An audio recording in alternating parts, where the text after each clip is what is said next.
In the present, privately created bank credit is legally convertible to government-issued fiat currency, the dollars, loonies, and pounds we habitually think of as money. Fiat currency is money created by government fiat or decree, and legal tender laws declare that citizens must accept this fiat money as payment for debt, or else the courts will not enforce the obligation. So now the question is, if governments and banks can both just create money, then how much money exists? In the past, the total amount of money in existence was limited to the actual physical quantities of whatever commodity was in use as money. For example, in order for new gold or silver money to be created, more gold or silver had to be found and dug out of the ground. In the present, money is literally created as debt. New money is created whenever anyone takes a loan from the bank. As a result, the total amount of money that can be created has only one real limit: the total level of debt.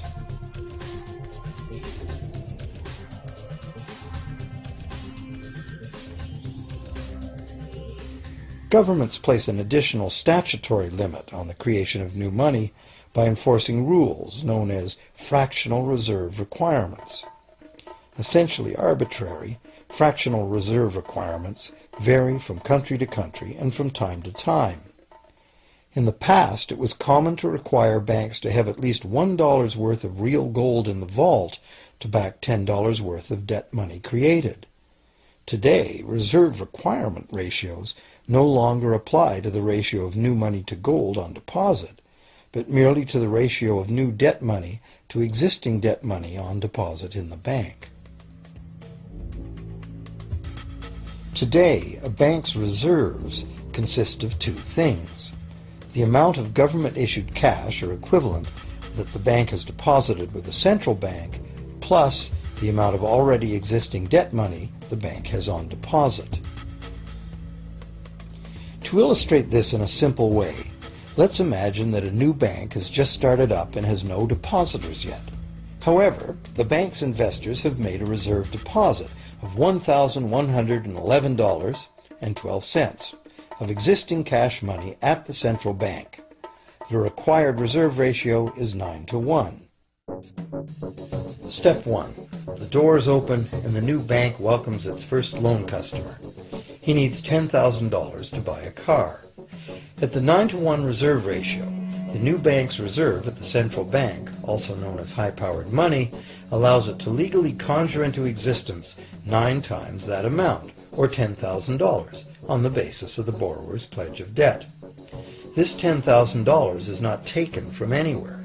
It's brand new money simply typed into the borrower's account as bank credit. The borrower then writes a check on that bank credit to buy the used car. Step 2. The seller then deposits this newly created $10,000 at her bank. Unlike the high-powered government money deposited at the central bank, this newly created credit money cannot be multiplied by the reserve ratio. Instead, it's divided by the reserve ratio. At a ratio of 9-to-1, a new loan of $9,000 can be created on the basis of the $10,000 deposit. Step 3. If that $9,000 is then deposited by a third party at the same bank that created it or at a different one, it becomes the legal basis for a third issue of bank credit, this time for the amount of $8,100. Like one of those Russian dolls, where each layer contains a slightly smaller doll inside, each new deposit contains the potential for a slightly smaller loan in an infinitely decreasing series. Now, if the loan money created is not deposited at the bank, the process stops. That's the unpredictable part of the money creation mechanism. But more likely, at every step, the new money will be deposited at a bank, and the reserve ratio process can repeat itself over and over until almost $100,000 of brand new money has been created within the banking system. All of this new money has been created entirely from debt, and the whole process has been legally authorized by the initial reserve deposit of just $1,111.12, which is still sitting untouched at the central bank. What's more, under this ingenious system, the books of each bank in the chain must show that the bank has 10% more on deposit than it has out on loan. This gives banks a very real incentive to seek deposits in order to be able to make loans, supporting the general but misleading impression that loans come out of deposits. Now, unless all the successive loans are deposited at the same bank, it cannot be said that any one bank got to multiply its initial high-powered money reserve almost 90 times by issuing bank credit out of nothing. However, the banking system is a closed loop. Bank credit created at one bank becomes a deposit in another, and vice versa. In a theoretical world of perfectly equal exchanges, the ultimate effect would be exactly the same as if the whole process took place within one bank. That is, the bank's initial central bank reserve of a little over $1,100 allows it to ultimately collect interest on up to $100,000 the bank never had.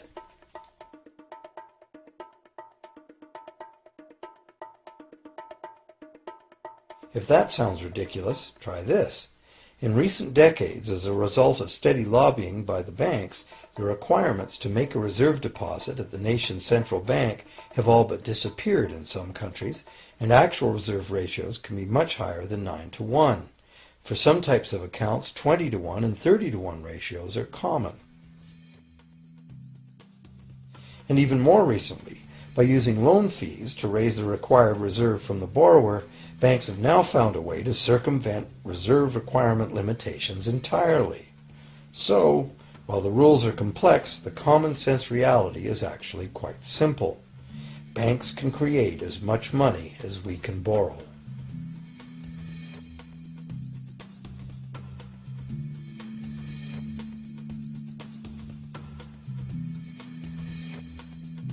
Despite the endlessly presented mint footage, government-created money typically accounts for less than 5% of the money in circulation. More than 95% of all money in existence today was created by someone signing a pledge of indebtedness to a bank. What's more, this bank credit money is being created and destroyed in huge amounts every day, as new loans are made and old ones repaid.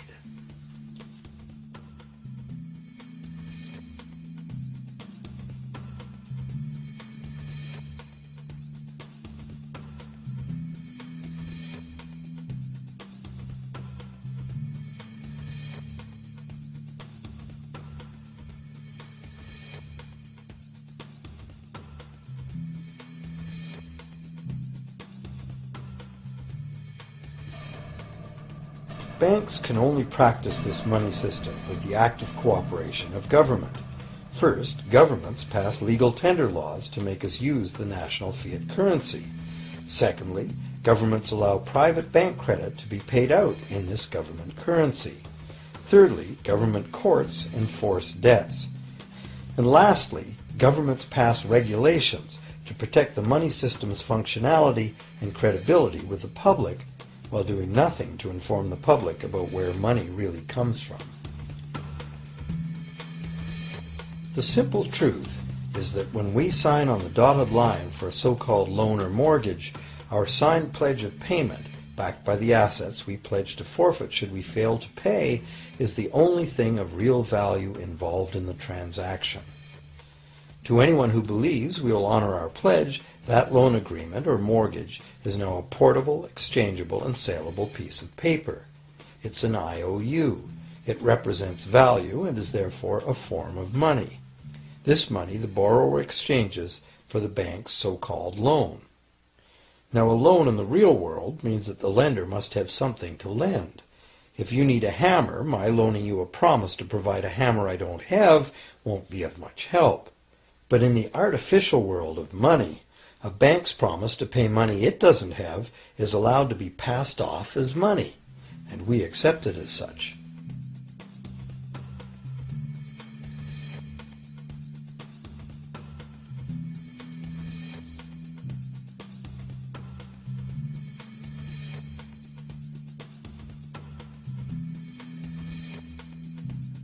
Once the borrower signs the pledge of debt, the bank then balances the transaction by creating, with a few keystrokes on a computer, a matching debt of the bank to the borrower.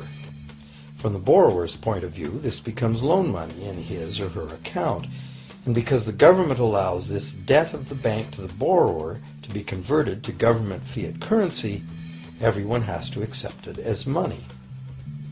Again, the basic truth is very simple. Without the document the borrower signed, the banker would have nothing to lend. Have you ever wondered how everyone, governments, corporations, small businesses, families, can all be in debt at the same time and for such astronomical amounts?